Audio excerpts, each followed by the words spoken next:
ואומרים את זה אנשים הכי בכירים בישראל, זה הימים האחרונים שאפשר לעשות איזשהו משהו שדומה לעסקה. שרים, נשים, ילדים, איזשהם קטגוריות כדי להציל את מי שאפשר להציל.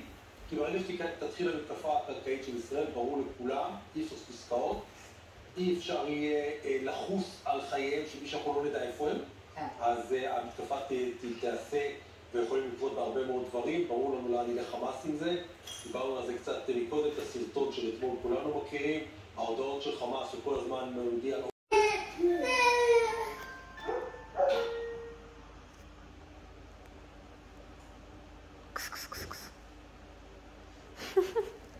This video features products that rather need to have to pay.